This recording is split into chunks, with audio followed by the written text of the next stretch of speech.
Welcome to 360 Tamil. இன்னைக்கு இந்த வீடியோல நம்ம எந்த படத்தோட எக்ஸ்பிளனேஷன் பத்தி பார்க்க போறோம்னா பெங்காலில வெளியான ஃப்ளோர் நம்பர் 7 அப்படின்ற படத்தை பத்தி தான் பார்க்க போறோம்.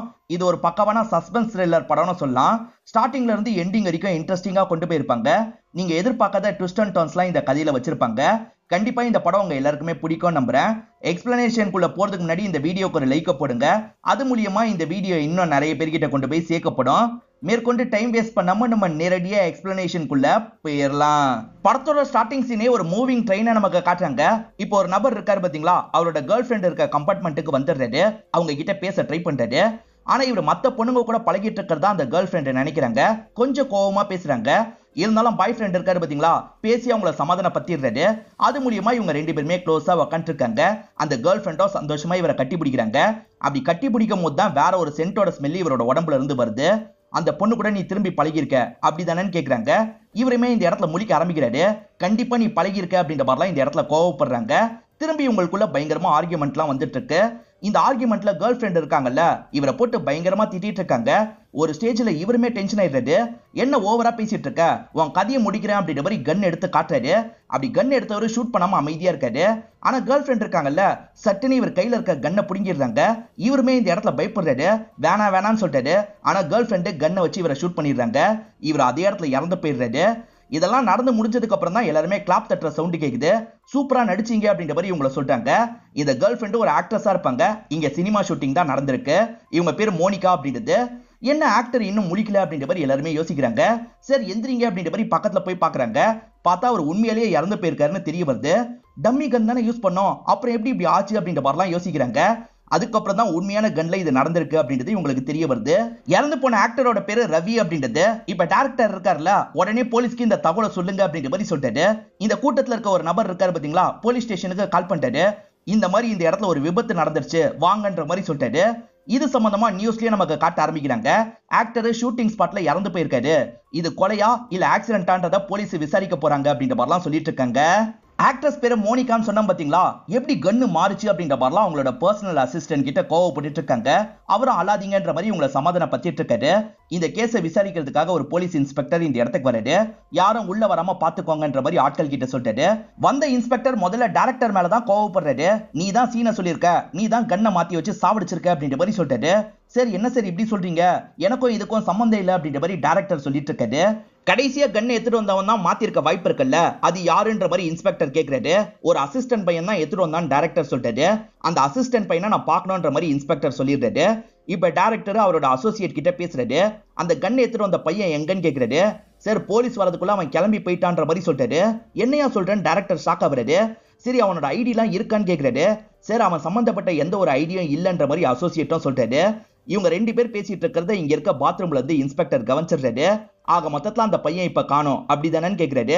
இவங்க ரெண்டு பேருமே ஆமான்ற மாதிரி சொல்லிட்டாங்க. இவங்க ரெண்டு பேருமே வேற ஏதோ ஒரு விஷயத்த சொல்றதுக்காக வராங்க.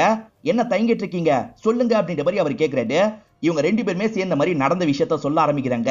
இறந்து போன ஆக்டரோட பேரு ரவின்னு சொன்ன பாத்தீங்களா, அந்த ரவியை பார்த்து பேசுறதுக்காக காலையில ப்ரொடியூசர் வந்திருப்பாரு. அந்த ப்ரொடியூசரை பொறுத்த வரைக்கும் ரவுடிஸ் எல்லாம் கொஞ்சம் பண்றவரா இருப்பாரு. உங்களை வச்சு தொடர்ச்சியா படம் பண்ணலாம்னு நினைக்கிறேன், கான்ட்ராக்டை சைன் பண்றீங்களா அப்படின்ற மாதிரிலாம் கேட்கிறாரு. ரவி அசிஸ்டன்ட் இருக்காருல்ல, நல்ல ப்ரொடியூசரு, உடனே ஓகே சொல்லிருங்க அப்படின்ற மாதிரிலாம் சொல்றாரு. ரவியும் ஓகேன்ற மாதிரி ஏத்துக்கிறாரு. ஆனா ரவி ஒரு கண்டிஷன் இருக்கிறதா சொல்றாரு. இதுக்கு முன்னாடி ஃபேமஸான ஆக்டர்ஸ் கூட தான் நான் ஒர்க் பண்ணிருக்கேன். ஆனா நியூ டேலண்ட் கூட இதுக்கப்புறம் ஒர்க் பண்ணணும்னு ஆசையா இருக்கு. இந்த படத்துல செகண்ட் ஆக்ட்ரஸா ஒரு பொண்ணு பண்றா, பயங்கரமா நடிக்கிறா, அவளை அடுத்தடுத்த படத்துல போட்டுக்கலாம் அப்படின்ற மாதிரி சொல்றாரு. அதெல்லாம் முடியாதுன்னு ப்ரொடியூசர் சொல்லிட்டாரு. உங்க கூட நடிச்சிட்டு இருக்க மோனிகா நல்லா நடிக்கிறா, அவளை வேணா அடுத்தடுத்த படத்துக்கு போட்டுக்கலாம்னு சொல்லிட்டாரு. அதெல்லாம் முடியாது, புது பொண்ணை தான் போடணுன்ற மாதிரி ரவி சொல்லிட்டாரு. இந்த மாதிரி இவங்க ரெண்டு பேருக்குள்ள ஆர்கியூமெண்ட் வர ஆரம்பிக்குது.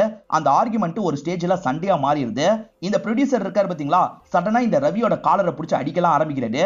சரி என்ன பண்றீங்க நிறுத்துங்கன்ற மாதிரி சுத்தி இருக்கவங்க தான் தடுக்கிறாங்க. ஒரு ஸ்டேஜ்ல சமாதான பத்தி அந்த ப்ரொடியூசர் அனுப்பி வச்சிருப்பாங்க. அந்த ப்ரொடியூசர் பேசிக்காவே ரவுடில, அதனாலதான் இவ்வளவு கோவப்பட்டிருப்பாரு. இது எல்லாத்தையும் இன்ஸ்பெக்டர் கேட்டுறாரு. அந்த ப்ரொடியூசர் கிட்ட கன் இருக்கான்னு கேக்குறாரு. ஆமா சார், அவர்கிட்ட எப்பவுமே ஒரு கன் இருக்கும். அந்த கன்னு தான் இந்த கன்னு மாதிரி தெரியுது. அந்த ப்ரொடியூசர் மூலியமா தான் யாரோ இந்த விஷயத்த பண்ணிருக்காங்கன்னு சொல்றாங்க. டைரக்டரும் சீக்கிரமா அந்த அசிஸ்டன்ட் பையனா கண்டுபிடின்னு சொல்லிட்டாரு. அசோசியேட் டைரக்டரும் சரின்ற மாதிரிலாம் இந்த இடத்துல ஏத்துக்கிறாரு. இப்ப இன்ஸ்பெக்டர் இருக்காருல, மோனிகா கிட்ட பேசுறதுக்காக வராரு. மோனிகாவோட பர்சனல் அசிஸ்டன்ட் விட மாட்டேன், மேடம் டயர்டா இருக்காங்கன்னு சொல்றான். இவர் கோவப்பட்டு பலார்னு கன்னத்துல ஒரு அறை விடுறாரு. இப்ப இவங்க கிட்ட பேசுறதுக்காக வந்துடுறாரு.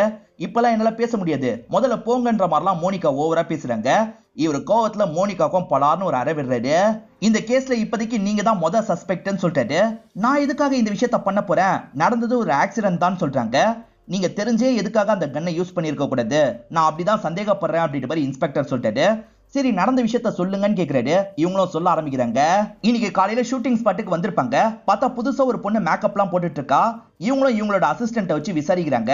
அப்படி விசாரிக்கும் போதுதான் அந்த பொண்ணோட பேரு ரியா, அந்த பொண்ணு செகண்ட் ஹீரோயினா பண்ண போறான்றது தெரிய வருது. இது தெரிஞ்சோடனே இவங்க பயங்கரமா டென்ஷன் ஆயிடுறாங்க. இந்த படத்துல நான் மட்டும்தான் ஆக்ட்ரஸ், புதுசா வந்தா நான் ஏத்துப்பேனா, இவளை எப்படி அனுப்புறேன் பாருங்க அப்படின்ற மாதிரிலாம் கோவமா பேசுறாங்க. அவ காதுல கேட்கிற மாதிரி தான் பேசுறாங்க. இப்ப சீனுக்கான காஸ்டியூம்க்கெல்லாம் மாறிடுறாங்க. அப்படி மாறினவங்க டைரக்டரை வர சொல்லுங்க அப்படின்ற மாதிரி அந்த ட்ரெயின்ல போய் உட்காந்துடுறாங்க. டைரக்டரும் என்ன விஷயம் தெரியாம பேசுறதுக்காக வந்துடுறாரு. யாரை கேட்டு செகண்ட் ஆக்ட்ரஸ போட்டீங்க அப்படின்ற மாதிரி கோவப்படுறாங்க. ரவி சார் ரொம்ப வற்புறுத்தினாரு, வேற வழி இல்லாம தான் சேர்த்துக்கிட்டேன், அவளை வச்சு 2-3 புது சீனை மட்டும் தான் சேர்க்க போறேன், உங்க கதையில எந்த டிஸ்டர்பன்ஸும் வராதுன்னு சொல்லிட்டாரு. இருந்தாலுமே இவங்க பயங்கரமா கோவப்படுறாங்க. அவளுக்கு எல்லாமே டம்மி சீன் தான் வைக்கணும்னு சொல்லிட்டாங்க. அதுக்கு இவர் சரின்ற மாதிரி ஏத்துக்கிறாரு. சரி நீங்க டைரக்டரு மேல உட்காருங்கன்ற மாதிரி மேல உட்கார வச்சு பேச ஆரம்பிக்கிறாங்க. நான் பெரிய ஆக்ட்ரஸ்ன்றதுனால என்ன லீடா வச்சு படம் பண்ண போறாங்க, நான் உங்க பேரை தான் சொல்லியிருக்கேன், நீங்க எனக்கு சாதகமா எல்லா விஷயத்தையும் பண்ணாதான் அந்த படத்தை நீங்க பண்ண முடியும் அப்படின்ற மாதிரி சொல்றாங்க. கண்டிப்பா மேடம், நான் எப்பவுமே உங்களோட ஆளுதான் அப்படின்ற மாதிரி சொல்லிட்டாரு. இந்த கதையிலேயே எனக்கு சேஞ்ச் பண்ணோம் அப்படின்ற மாதிரி சொல்றாங்க. மேடம் கிளைமேக்ஸ் எடுக்க போறோம், இப்ப என்ன சேஞ்ச் பண்ண போறீங்க அப்படின்ற மாதிரி அவர் கேட்கிறாரு. நான் சொல்றேன்ற மாதிரி இவங்களும் மேக்கப் ரூம்க்கு வந்துடுறாங்க. இப்ப வேணும்ட்டே அந்த ஆக்டருக்கு பக்கத்துல உட்காந்து ஃப்ரெண்டு கிட்ட பேசுறாங்க. புதுசா வந்திருக்க ரியாவை பத்தி தான் கேவலமா பேசிட்டு இருக்காங்க. இவருக்கு அது புரியுது, இருந்தாலும் கண்டுக்காத மாதிரி அமைதியா உட்காந்துட்டு இருக்காரு. இதெல்லாம் இன்ஸ்பெக்டர் தானே கேட்டுட்டு இருக்காரு. அப்படி கேட்டுட்டு இருக்க இன்ஸ்பெக்டர் இன்னைக்கு என்ன சீன் எல்லாம் எடுத்திருக்காங்க அப்படின்றத ஸ்கிரிப்ட்ல பாக்குறாரு. ஸ்கிரிப்ட்ல அந்த சீன் எல்லாம் படிச்சிட்டு இருக்காரு. அப்படி படிச்சிட்டு இருக்கும் போதுதான் இவருக்கு ஒரு விஷயம் தெரிய வருது. ஆக்சுவலா இவங்க சீனியை மாத்தி எடுத்திருக்காங்க. ஆக்சுவலா இன்னைக்கு சீன் என்ன தெரியுமா, அவர் தான் இவங்களை ஷூட் பண்ணுவாரு, இவங்க அந்த இடத்துல இறந்து போயிடுவாங்க. ஆனா இவங்க எடுத்தது எப்படின்னு பாத்தீங்கன்னா, இவங்க ஷூட் பண்ணி அவர் இறந்து போற மாதிரி எடுத்திருப்பாங்க. எதுக்காக இந்த சீனை மாத்துனீங்க அப்படின்ற மாதிரிலாம் இவர் கேட்கிறாரு. அதுக்கு நீங்க டைரக்டர் தான் கேட்கணும் அப்படின்ற மாதிரி மோனிகா சொல்லிட்டாங்க. கேக்குறன்ற மாதிரி இவரும் கோவமா டைரக்டர் கிட்ட கேட்க போறாரு. எதுக்காக திடீர்னு சீனை மாத்தி எடுத்தீங்க, அதனால தான் அவன் இறந்து போனா, இதுல உனக்கும் சம்பந்தம் இருக்குல்ல அப்படின்ற மாதிரி கேட்கிறாரு. சார் சீனை மாத்தினது நான் தான், ஆனா மாத்த சொன்னது மோனிகா அப்படின்ற மாதிரி டைரக்டரும் ஒரு விஷயத்த சொல்ல ஆரம்பிக்கிறாரு.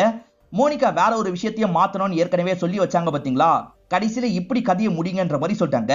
மேடம் அது நல்லா இருக்காது அப்படின்ற மாதிரிலாம் இவர் சொல்லிட்டாரு.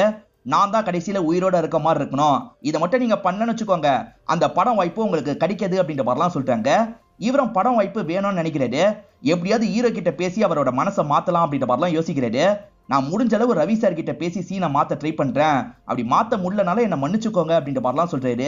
ரவி சார் முதல்ல ஒத்துக்கல, நான் கஷ்டப்பட்டு பேசிதான் மனசை மாத்தினேன், மத்தபடி வேணும்ட்டே நான் சீனை மாத்தல அப்படின்ற மாதிரிலாம் டைரக்டர் சொல்றாரு. இதனால இன்ஸ்பெக்டர் இருக்கார்ல, திரும்பி மோனிகா கிட்ட பேசுறதுக்காக வராரு.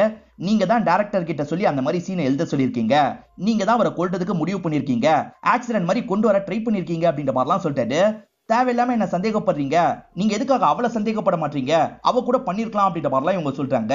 அதையும் நான் விசாரிக்கிறேன், இப்போதைக்கு வெளியே போய் உட்காருங்கன்னு சொல்லிட்டாரு. இப்ப மோனிகாவும் மத்த ஆட்கள் இருக்கிற இடத்துக்கு வந்து உட்கார்றாங்க. இப்ப இன்ஸ்பெக்டர் அந்த ரியான்ற பொண்ணு கிட்ட பேசுறதுக்காக வந்திருக்காரு. ரவி இறந்து போனதை நினைச்சு ரியா இன்னும் ஃபீல் பண்ணிட்டு இருக்காங்க. என்னால இப்ப கூட அதை நம்ப முடியல சார் அப்படின்ற மாதிரிலாம் சொல்லிட்டு இருக்காங்க. சரி அழாதீங்க அழாதீங்கன்ற மாதிரி இன்ஸ்பெக்டர் சமாதானப்படுத்துறாரு.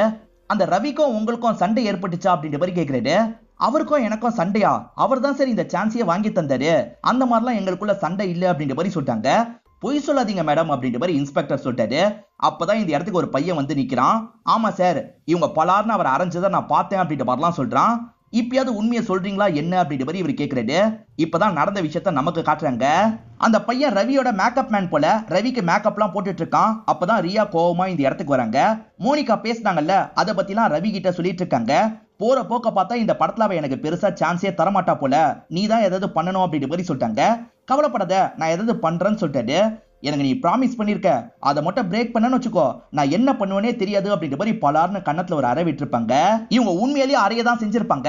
ஆனா இன்ஸ்பெக்டர் கிட்ட என்ன சொல்லிட்டாங்கன்னா, நாங்க 2 பேருமே ரொம்ப க்ளோஸ், நான் விளையாட்டுக்கு தான் அப்படி கண்ணத்துல அடிச்சேன் அப்படின்ற மாதிரி சொல்லிட்டாங்க. ஆனா இன்ஸ்பெக்டர் சுத்தமா நம்ப மாட்டாரு. இப்ப இன்ஸ்பெக்டர் இருக்காருல, வாங்கன்ற மாதிரி ஒரு நபரை அந்த இடத்துக்கு வர வைக்கிறது. இந்த நபரை உங்களுக்கு தெரியுமா அப்படின்ற மாதிரி ரியா கிட்ட கேட்கறது. எனக்கு தெரியாதுன்னு சொல்லிட்டாங்க. கோவப்பட்ட இன்ஸ்பெக்டர் இருக்கார்ல கன்னை வச்சு இவங்க மண்டையிலேயே பாயிண்ட் பண்ணிட்டாரு. ஒழுங்கா சொல்லுன்னு கேக்குறாரு. இவங்களும் தெரியும் தெரியும் அப்படின்ற மாதிரி சொல்றாங்க. இங்க ஒரு பிளாஷ்பேக்கை நமக்கு காட்டுறாங்க. இந்த ரியா எப்படியாவது ஆக்ட்ரஸா மாறணும்னு ட்ரை பண்றாங்க. ஆனா யாரை பாக்குறதுன்னு ஒண்ணுமே உங்களுக்கு தெரியல. அப்பதான் ரூபன் ஒருத்தர் அறிமுகம் ஆகுறாரு. நான் உன்னை சில இடத்துக்கு கூட்டு போறேன் அப்படின்ற மாதிரிலாம் சொல்லிட்டாரு. ஒரு பாட்டுல பின்னாடி ஆடுறதுக்கு பொண்ணுங்க தேவை, அந்த இடத்துக்கு கூட்டு போயிடுறாரு. இவங்களுமே சந்தோஷமா ஆடுறாங்க. ஆனா இவங்களுக்கு சுத்தமா ஆட தெரியல. இங்க இருந்து போமான்ற மாதிரி டைரக்டரும் விரட்டி விடுறாரு. இதை நினைச்சு இவங்களுமே பயங்கரமா ஃபீல் பண்ணிட்டு இருக்காங்க. ஃபீல் பண்ணாத, நம்ம ட்ரை பண்ணிக்கிட்டே இருப்போன்ற மாதிரி ரூபன் தான் மோட்டிவேட் பண்றாரு. அவரோட ரூம்ல இவங்களை தங்கவும் வச்சிருப்பாரு. இவங்க ரெண்டு பேருமே சேர்ந்து ஒரு வயசான ப்ரொடியூசரை பாக்குறதுக்காக வந்திருக்காங்க. அந்த ப்ரொடியூசர் இருக்கார்ல, நான் இந்த பொண்ணு கிட்ட மட்டும் பேசிக்கிறேன், நீ வெளியே வெயிட் பண்ணுன்னு சொல்லிட்டாரு. ரூபன் போறதுக்கு தயங்குறாரு. நான் பாத்துக்கிறேன், நீங்க வெளியே வெயிட் பண்ணுங்கன்ற மாதிரி ரூபன் அனுப்பி விடுறாங்க. இவங்க மட்டும் அந்த பெரியவர் கிட்ட பேசிட்டு இருக்காங்க. அந்த பெரியவர் அட்ஜஸ்ட்மெண்ட்டுக்கு தான் கேட்கறாரு. இவங்களும் ஓகே சொல்லிடுறாங்க போல. ரொம்ப நேரம் ஆயும் வெளியே வரலையன்ற மாதிரி ரூபன் யோசிக்கிறாரு. ரொம்ப லேட்டா தான் அவங்க வெளியே வந்திருப்பாங்க. அந்த பெரியவர் என்ன பண்ணாரு அப்படின்ற மாதிரிலாம் ரூபன் கேட்கறாரு. அதெல்லாம் எதுக்கு, அந்த பெரியவர் இப்போ ஒரு ஆக்டரை பார்க்க சொல்லியிருக்காரு. இந்த மாதிரி கொஞ்சம் அட்ஜஸ்ட் பண்ணி போனாதான் சான்ஸ்லாம் கிடைக்கும்ன்ற மாதிரி இவங்க சொல்றாங்க. ஆனா இவங்க போக்கு சுத்தமா ரூபனுக்கு பிடிக்கவே மாட்டேங்குது. அந்த வயசான ப்ரொடியூசர் தான் முதல்ல இவங்களை ரவி கிட்ட அனுப்பி வச்சிருப்பாரு. ரவி ஷூட்டிங் முடிச்சுட்டு இவங்களை பார்த்து பேசுறதுக்காக வந்துடுறாரு. பரவாயில்ல, நீயும் பார்க்க அழகா தான் இருக்க, இங்க எதுவும் பேச முடியாது, என் கெஸ்ட் ஹவுஸ் இங்கதான் இருக்கு, வந்துரு அப்படின்ற மாதிரி சொல்லிட்டாரு. அவர் கெஸ்ட் ஹவுஸ்க்கு கூப்பிட்டதுனால இவங்க ரூபன் கூட அந்த இடத்துக்கு வந்துடுறாங்க. எனக்கு என்னமோ இதெல்லாம் சரியா படலன்ற மாதிரி ரூபன் சொல்லிட்டாரு. அதெல்லாம் ஒண்ணும் இல்ல, வாங்கன்ற மாதிரி கூப்பிட்டு வந்துட்டு இருக்காங்க. அப்பதான் ரவியோட அசிஸ்டன்ட் பேசுறதுக்காக வராரு. என்னம்மா நீ மட்டும் ஒருவன் பார்த்தா இவனையும் கூப்பிட்டு வந்திருக்க, நீ மட்டும் வந்தாதாமா நல்லா இருக்கும், இவரை பேசி அனுப்பு அப்படின்ற மாதிரிலாம் சொல்லிட்டாரு. ஆனா ரூபன் நான் போக மாட்டேன் அப்படின்ற மாதிரிலாம் வந்து சொல்லிட்டாரு. இவங்க இருக்காங்கல்ல, நீங்க போங்க, நான் ஒரு 2-3 நாள் இங்க இருந்துட்டு வந்துடுறேன் அப்படின்ற மாதிரிலாம் சொல்லிட்டாங்க. ரூபனுக்கு போக மனசே இல்ல, இருந்தாலும் பேசி அனுப்பி வச்சிடுறாங்க. இப்ப ரவியை இவங்க கிட்ட பேசுறதுக்காக வராரு. இதெல்லாம் என்ன ட்ரெஸ், இதுக்கப்புறம் இந்த மாதிரிலாம் ட்ரெஸ் போடாத, என்கிட்ட நிறைய ட்ரெஸ் இருக்கு, போய் பாரு, எது பிடிச்சிருக்கோ போடுன்ற மாதிரிலாம் சொல்லிட்டாரு. அவங்க கூடயே தங்க வச்சுக்கணும் அப்படின்ற மாதிரிலாம் முடிவு பண்ணிருப்பாரு. அங்க நிறைய மாடர்ன் ட்ரெஸ் இருக்குல்ல, அதெல்லாம் ரியா போடுறாங்க. ரியாக்கும் போக போக இந்த இடத்துல இருக்கிறது பிடிக்க ஆரம்பிக்குது. அவர் லவ்வர் கிட்ட பழகுற மாதிரி தான் பழகுறாரு. அவரு நம்மள லவ் பண்ணிட்டு இருக்காரு அப்படின்ற மாதிரி இவங்களும் சந்தோஷப்படுறாங்க. ரெண்டு பேருமே பிசிக்கல் ரிலேஷன்ஷிப்லாம் வச்சுக்கிறாங்க. இவங்க நடுவுல சான்ஸுக்காக கேட்கறாங்க. சீக்கிரமா உன்னை லான்ச் பண்றேன் அப்படின்ற மாதிரி அவரும் சொல்லிட்டாரு. இப்படியே தான் நாட்கள் போயிட்டு இருக்கு. ஒரு நாள் ரூபன் இவங்களை பார்த்து பேசுறதுக்காக வந்திருக்காரு. எனக்கு சீக்கிரமா சான்ஸ் தரதா சொல்லியிருக்காரு அப்படின்ற மாதிரி இவங்களும் ரூபன் கிட்ட சொல்றாங்க. உனக்கு இன்னுமா புரியல, அவன் நல்லா உன்னை யூஸ் பண்ணிட்டு இருக்கான், அவன்லாம் சான்ஸ் தரமாட்டான், நான் சொல்றது கேளு, என் கூட வந்துருன்னு சொல்லிட்டாரு. ஆனா இவங்க இருக்காங்கல்ல, நீ என்ன பார்த்து பொறாமப்படுற, முதல்ல இங்க இருந்து கிளம்பு அப்படின்ற மாதிரிலாம் ரூபன் அனுப்பி விடுறாங்க. அதே சமயம் ஆக்டர் கிட்ட நைஸா பேசுறதுக்காக வராங்க. எப்பதான் எனக்கு சான்ஸ் வாங்கி தருவீங்க, சீக்கிரமா சான்ஸ் வாங்கி தாங்க, அப்படி இல்லைன்னா சீக்கிரமா நம்ம 2 பேர் கல்யாணம் பண்ணிக்கலாம் அப்படின்ற மாதிரி சொல்றாங்க. எது கல்யாணமா அப்படின்ற மாதிரி அவர் சிரிக்க ஆரம்பிக்கிறாரு. உன் கூட சும்மா தான் பழகிட்டு இருக்கேன், என்னால கல்யாணம் எல்லாம் பண்ணிக்க முடியாது, அதே மாதிரி உனக்கு சான்ஸ் வாங்கி தரதும் கஷ்டம் அப்படின்ற மாதிரி சொல்லிட்டாரு. எது கஷ்டமா அப்படின்ற மாதிரி இவங்க இந்த இடத்துல டென்ஷன் ஆயிடுறாங்க. எனக்கு தெரியாது, சான்ஸ் வேணும் அப்படின்ற மாதிரி சொல்றாங்க. இதுக்கப்புறம் இவ இங்க இருக்கிறது சரியில்லைன்ற மாதிரி ரவி யோசிக்கிறாரு. இவளை அனுப்பி விடுன்ற மாதிரி அசிஸ்டன்ட் கிட்ட சொல்லிட்டாரு. அசிஸ்டன்ட் என்ன பண்றாருன்னா கழுத்தை பிடிச்சி இவங்களை வெளியே தள்ளி விடுறாரு. இதனால இவங்க ரொம்ப உடஞ்சிருவாங்க. என்ன பண்றது அப்படின்ற மாதிரிலாம் பயங்கரமா யோசிப்பாங்க. ரூபன் கிட்ட திரும்பி போக முடியாதுல்ல, அதனால திரும்பி இந்த ரவி கிட்டயே பேசுறதுக்காக வராங்க. இப்பயாவது என் வழிக்கு வான்ற மாதிரி அவர் சொல்லிட்டாரு. ஆனா இவங்க இருக்காங்கல்ல, உன் அடுத்த 2-3 படங்கள்ல நான் தான் ஹீரோயினா நடிக்கணும், அப்படி மட்டும் நீ சம்மதிக்கலன்னு வச்சுக்கோ, உன்னை பத்தி மீடியா கிட்ட கண்டதை சொல்லுவேன்ற மாதிரி சொல்லிட்டாங்க. உன்கிட்ட ஆதாரம் இல்ல அப்படின்ற மாதிரி இவர் கேட்கிறாரு. ஆதாரம்லாம் அவங்களுக்கு தேவையில்லை, அவங்களுக்கு தேவை கதை தான், என்ன சொல்ற அப்படின்ற மாதிரிலாம் கேட்கறாங்க. இவர் லைட்டா ஜர்க் ஆயிடுறாரு. அசிஸ்டன்ட் இவ சொல்ற மாதிரி பண்றதுதான் நல்லதுன்னு சொல்லிட்டாரு. அதனால இவரை ஏதாவது ஒரு ப்ரொடியூசரை பார்த்து பேசிடலாம்னு நினைக்கிறாரு. சரி நீ சொல்ற மாதிரியே பண்றேன், நீ கிளம்புன்னு அனுப்பி வைக்கிறாரு. புது ப்ரொடியூசர் வந்தா புது ஆக்ட்ரஸை லான்ச் பண்ற மாதிரி பேசலான்ற மாதிரி யோசிக்கிறாங்க. இதனால தான் அந்த ப்ரொடியூசர் கிட்ட கூட இந்த மாதிரி பேசியிருப்பாரு. அதே சமயம் இப்ப நடிச்சிட்டு இருக்க படத்துல ஜாயின் பண்ணிக்கலாம்னு நினைக்கிறாரு. அதனால அந்த படத்தோட டைரக்டரை வர வச்சிடுறாரு. இந்த பொண்ணை செகண்ட் ஹீரோயினா போடுங்கன்னு சொல்லிட்டாரு. சார் ஆல்மோஸ்ட் படமே முடிஞ்சிருச்சு அப்படின்ற மாதிரி டைரக்டர் சொல்லிட்டாரு. பரவாயில்ல, தனியா வர மாதிரி 2-3 சீன் ஆட் பண்ணுங்கன்னு சொல்லிட்டாரு. வேற வழி இல்லாம கடைசியில டைரக்டரா சரின்ற மாதிரி ஏத்திருப்பாரு. அப்படிதான் இந்த படத்துல இவங்க ஜாயின் ஆனாங்கன்னு நமக்கு காட்டுறாங்க. ரவியோட சாவுக்கும் எனக்கும் சம்பந்தம் இல்லை அப்படின்ற மாதிரிலாம் ரியா சொல்லிட்டு இருக்காங்க. ஆனா ரவி இவங்களை யூஸ் பண்ணி ஏமாத்திருக்காருல, அந்த கோவத்துல கூட பண்ணிருக்க வாய்ப்பு இருக்கு அப்படின்ற மாதிரிலாம் இன்ஸ்பெக்டர் யோசிக்கிறாரு. இப்ப இன்ஸ்பெக்டர் மத்தவங்க கிட்ட விசாரிக்கும் போது சில விஷயங்கள் தெரிய வருது. டைரக்டர் கடைசி சீனை மாத்திட்டார்ல, இதனால மோனிகா சந்தோஷப்பட்டு இருக்காங்க. எந்த மாதிரி ஷூட் பண்ணோன்ற மாதிரி டைரக்டர் கிட்ட கேக்குறாங்க. இந்த மாதிரி தான் நடிக்கணும் அப்படின்ற மாதிரி டைரக்டரும் சொல்லி தந்துட்டு இருக்காரு. இப்ப இந்த ஆட்கள் வேற ஒரு விஷயத்த சொல்லிட்டாங்க. ஆக்சுவலா மோனிகாவும் ரவியும் ஒரு காலத்துல ரிலேஷன்ஷிப்ல இருந்திருப்பாங்க, லிவ் இன் ரிலேஷன்ஷிப்ல தான் இருந்திருப்பாங்க. ஆனா ரவி சரியான பிளே பாய் சார், அதனால தான் அவங்களுக்குள்ள சண்டை ஏற்பட்டது அப்படின்ற மாதிரி சொல்லிட்டாங்க. அவங்களுக்குள்ள ஏற்பட்ட சண்டையை நமக்கு விஷுவலா காட்டுறாங்க. ரெண்டு பேருக்குமே ஒருத்தர் பிடிச்சிருக்கும், அதனால தான் க்ளோஸா பழகிட்டுலாம் இருப்பாங்க. ஆனா ரவி இருக்கார்ல, இவங்களை தாண்டி நிறைய பொண்ணுங்க கிட்ட பேசி பழகிட்டு இருக்காருன்னு இவங்களுக்கு தெரிய வருது. எதுக்காக இந்த மாதிரிலாம் பண்ணிட்டு இருக்க, என்ன சீட் பண்றது கொஞ்சம் கூட சரியில்லை அப்படின்ற மாதிரிலாம் பேசுறாங்க. நான் சீட்லாம் பண்ணல அப்படின்ற மாதிரி இவர் சமாளிக்கிறாரு. இந்த மாதிரி ஆர்கியூமெண்ட்லாம் வரும். இத பத்திலாம் இன்ஸ்பெக்டருக்கு தெரிய வந்தது இல்ல, அதனால இவங்க கிட்ட பேச வராரு. என்னாச்சு, எதனால பிரிஞ்சீங்கன்னு கேக்குறாரு. இவங்களும் நடந்த விஷயத்த சொல்ல ஆரம்பிக்கிறாங்க. இவங்களுக்குள்ள ஏற்கனவே ஆர்கியூமெண்ட்லாம் போயிட்டு தான் இருந்திருக்கும். அந்த மாதிரி சமயத்துல இவங்க உட்காந்துட்டு இருக்கும் போது ஒரு பொண்ணு கிட்ட இருந்து கால் வருது. இவங்க டக்குன்னு ஸ்பீக்கர்ல போட்டுருவாங்க. அந்த பொண்ணு க்ளோஸா பேசுறதுனால இவங்க செம்மையா அப்செட் ஆயிடுவாங்க. நீ இன்னும் மாறல, இதுக்கப்புறம் இந்த இடத்துல நான் இருக்க மாட்டேன் அப்படின்ற மாதிரி மோனிகா கிளம்பி இருப்பாங்க. இவர் எவ்வளவோ கெஞ்சி கேட்டிருப்பாரு, ஆனா மோனிகா கிளம்பி போயிருப்பாங்க. இப்ப இன்ஸ்பெக்டருக்கும் ஒரு மோட்டிவ் கிடைக்குது. அவன் உங்களுக்கு ட்ரூவா இல்லன்ற மாதிரி கோவத்துல இருந்திருக்கீங்க, அதனால தான் ஷூட் பண்ணி சாவடிச்சிருக்கீங்க அப்படிதானேன்ற மாதிரிலாம் கேட்கறாரு. இவங்களுக்கு லைட்டா பயம் வருது. அதனால இந்த இன்ஸ்பெக்டரையே செடியூஸ் பண்ற மாதிரி பேசுறாங்க. சத்தியமா இதுக்கும் எனக்கும் சம்பந்தம் இல்ல, தயவு செஞ்சு என்ன இதுல இருந்து காப்பாத்துங்க, நீங்க எது கேக்குறீங்களோ நான் பண்றேன் அப்படின்ற மாதிரிலாம் கொஞ்சம் செடியூஸ் பண்றாங்க. இவருமே அன்ஈஸியா ஃபீல் பண்றாரு. சரி நான் என்ன பண்ண முடியும் பாக்குறேன் அப்படின்ற மாதிரி வெளியே வந்துடுறாரு. மேற்கொண்டு என்னதான் பண்றது அப்படின்ற மாதிரிலாம் பயங்கரமா யோசனை பண்ணிட்டு இருக்காரு.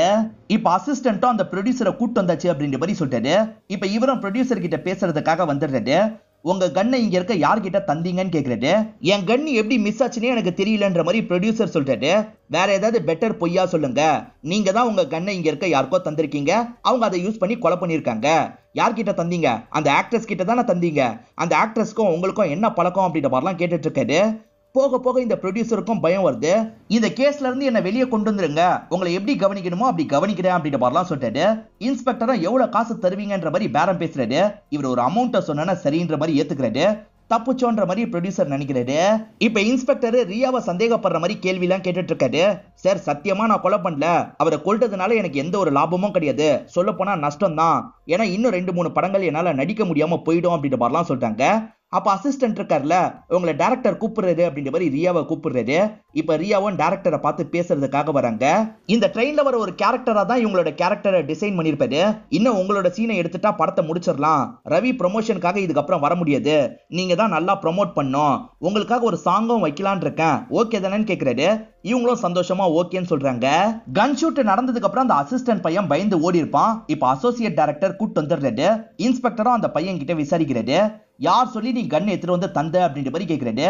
அந்த பையன் என்ன சொல்றான்னா, மோனிகா மேடம் டேபிள்ல வச்சிருக்கேன் எடுத்துருவான்னு சொன்னாங்க, அதனால தான் எடுத்துட்டு வந்து தந்தேன் அப்படின்ற மாதிரி சொல்றான். ஆனா அவங்களுக்கு தந்ததுக்கு அப்புறம் தான் ஒரு விஷயம் நடந்ததுன்ற மாதிரி சொல்ல ஆரம்பிக்கிறான். அவன் தந்துட்டு வந்தான் பாத்தீங்களா, அதுக்கப்புறம் தான் டேபிள் கடியில யாரோ கன்னை மறைச்சு வச்சிருக்க மாதிரி இருக்கும். இது என்ன கன்னுன்ற மாதிரி எடுத்து பார்த்திருப்பான். இதுதான் உண்மைன்றது இவனுக்கு தெரிய வந்திருக்கும். அதுக்குள்ள அந்த இடத்துல கன் ஷூட்டே நடந்திருக்கும். இதுதான் நடந்தது அப்படின்ற மாதிரிலாம் சொல்றான். இப்ப இன்ஸ்பெக்டர் இருக்கார்ல, வெளியே வந்து மீடியாட்களை சந்திச்சு பேச ஆரம்பிக்கிறாரு. இந்த கொலையை 2 பேர் சேர்ந்து தான் பண்ணிருக்காங்க. ப்ரொடியூசர் கன்னு தந்திருக்காரு, மோனிகா இந்த விஷயத்த பண்ணிருக்காங்க, ஆக்சிடென்ட் மாதிரி ஏமாத்திரலான்றது தான் இவங்களோட பிளான் அப்படின்ற மாதிரிலாம் சொல்றாரு. அவங்க கிட்ட அவங்களுக்கு ஹெல்ப் பண்ற மாதிரிலாம் பேசியிருப்பாரு. ஆனா நெஜத்துல அவங்கள போட்டு கொடுத்துறாரு. சோ அவங்க 2 பேர் தான் குற்றவாளி அப்படின்ற மாதிரி நாளிதழ்ல எல்லாருமே பிரிண்ட்லாம் பண்றாங்க. அடுத்த சில நாட்கள் இதுதான் பெரிய நியூஸா போயிட்டு இருக்கு. எல்லாருமே இத பத்தி தான் பேசிட்டு இருக்காங்க. அந்த படம் ரிலீஸ் ஆனா பார்க்கணும்னு யோசிக்கிறாங்க. அந்த படமும் ரிலீஸ் ஆகுது, எல்லாருமே பார்க்கிறதுக்காக வராங்க. இதனாலேயே அந்த படம் பெரிய ஹிட்டா மாறிடுது. படம் ஹிட் ஆனதுனால டைரக்டர் சந்தோஷப்படுறாரு. இப்ப ரியாவும் இவரும் சேர்ந்த மாதிரி சரக்கு தம்முன்னு ஜாலியா அடிச்சிட்டு இருக்காங்க. ஜாலியா இவங்களுக்குள்ள பேசிட்டு இருக்காங்க. அப்ப இந்த டைரக்டர் இருக்கார்ல, அந்த ரவி என்ன ரொம்ப டார்ச்சர் பண்ணிட்டான், அவன் செத்தது கரெக்ட் தான் அப்படின்ற மாதிரி சொல்லிட்டாரு. இங்கதான் ஒரு பிளாஷ்பேக்கா காட்டுறாங்க. ஒரு ப்ரொடியூசர் சொல்லி தான் இந்த டைரக்டர் இருக்கார்ல, ரவி கிட்ட கதை சொல்றதுக்காக வந்திருப்பாரு. கேக்குற ரவிக்கு கதை ரொம்ப பிடிச்சிருது, நம்ம கண்டிப்பா படம் பண்ணலாம் அப்படின்ற மாதிரிலாம் ஏத்துக்கிறான். இவரும் ஷூட்டிங் ஆரம்பிக்கிறாரு. ஷூட்டிங்ல ஒவ்வொரு நாள் ரவி பிரச்சனை பண்ணிக்கிட்டே இருப்பான். சரியான டைம்க்கு வர மாட்டான், இவர் சொல்ற மாதிரிலாம் நடிக்க மாட்டான், இவரை பயங்கரமா டார்ச்சர் பண்ணிக்கிட்டே இருப்பான். சில மாசமா இவன் ஷூட்டிங்கே வந்திருக்க மாட்டான். இவர் தினமும் வீட்டு முன்னாடி வந்து நிக்கிறாரு. ப்ளீஸ் சார் ஷூட்டிங்க்கு வாங்கன்ற மாதிரிலாம் கேக்குறாரு. பயங்கரமா இவன் டார்ச்சர் பண்ணிருக்கான்னு நமக்கு தெரிய வருது. எந்த அளவுக்கு டைரக்டர் கோவப்பட்டிருப்பாருன்னா, அவன் கதையை முடிக்கலான்ற லெவலுக்கு கோவப்பட்டிருப்பாரு. அந்த மாதிரி சமயத்துல தான் அந்த ப்ரொடியூசர் இவன் கூட சண்டை போட்டிருப்பாரு. அந்த ப்ரொடியூசர் சண்டை போடும் போது அவர் வச்சிருந்த கன்னு கீழே விழுந்திருக்கும். அந்த கன்னை இவர் இருக்காரு பாத்தீங்களா, ஒரு இடத்துல தள்ளி விட்டு மறைச்சிருவாரு. யாரும் இல்லாத சமயம் கன்னை நைஸா மாத்தி வச்சிருவாரு. அதே மாதிரி பேசிக்கிட்டே மோனிகாவை வெளியே கூட்டு வந்துருவாரு. மோனிகாவும் அந்த கன் எடுத்துடுவான்ற மாதிரி பையன் கிட்ட சொல்லியிருப்பாங்க. பையன் உண்மையான கன்னை எடுத்துட்டு வந்து தந்திருப்பான். டம்மி கன்னை மறைச்சு வச்சு உண்மையான கன்னை அவங்க கைக்கு போறதுக்கு இவர் தான் காரணமா இருந்திருப்பாரு. இந்த விஷயத்தெல்லாம் ரியா கிட்ட போதையில சொல்லிட்டு இருக்காரு. இதை கேட்டுட்டு இருக்க ரியா இருக்காங்கல்ல, அடுத்த 2-3 படங்கள் நீங்க என்ன வச்சுதான் டைரக்ட் பண்ணும் அப்படின்ற மாதிரி சொல்லிட்டாங்க. நான் இப்ப இட்டு கொடுத்த டைரக்டரு என் கூட ஒர்க் பண்றதுக்கு நிறைய ஆக்ட்ரஸ் தயாரா இருப்பாங்க. பெரிய ஆக்ட்ரஸே தயாரா இருக்கும் போது நான் எதுக்காக ஒன்ன வச்சு படத்தை டைரக்ட் பண்ணும், அதெல்லாம் முடியாதுன்னு சொல்லிட்டாரு. ஆனா இவங்க இருக்காங்கல்ல, என்ன வச்சுதான் பண்ணணும்னு சொல்லிட்டாங்க. இவர் போதையில பேச ஆரம்பிச்சாரு பாத்தீங்களா, அப்பயே இவங்க சீக்கிரட்டா கேமராவை ஆன் பண்ணிருப்பாங்க. அது தெரியாம தான் எல்லா விஷயத்தையும் இவர் பேசியிருப்பாரு. நீங்க பேசின எல்லாத்தையும் நான் ரெக்கார்ட் பண்ணி வச்சிருக்கேன் பாருங்கன்ற மாதிரி இவர்கிட்ட அந்த வீடியோவெல்லாம் காட்டுறாங்க. அதை பாக்குற இவருக்கு தூக்கி வாரி போட்டது பயங்கரமா ஷாக் ஆயிடுறாரு. இப்ப எதுக்காக இதெல்லாம் வச்சு மிரட்டிட்டு இருக்க, அடுத்த படத்துல நீ தான் ஆக்ட்ரஸா நடிக்கணும், அவ்வளவுதானே, நடிக்க வச்சிடுறேன் அப்படின்ற மாதிரிலாம் ஏத்துக்கிறாரு. இப்ப இந்த ரியாவை வச்சு ஒரு சாங் ஷூட் பண்ற மாதிரி காமிச்சு நமக்கு படத்தை முடிச்சிடுறாங்க. இந்த படத்துல வந்த ட்விஸ்ட் அண்ட் டர்ன்ஸ்லாம் உங்களுக்கு பிடிச்சிருக்கும் நம்புறேன். இந்த வீடியோ உங்களுக்கு பிடிச்சிருந்ததுன்னா லைக் பண்ணுங்க, கமெண்ட் பண்ணுங்க, மறக்காம 360 தமிழ் சேனலா சப்ஸ்கிரைப் பண்ணுங்க. தொடர்ச்சியா இந்த மாதிரி வீடியோக்கள் வந்துகிட்டே தான் இருக்கும்.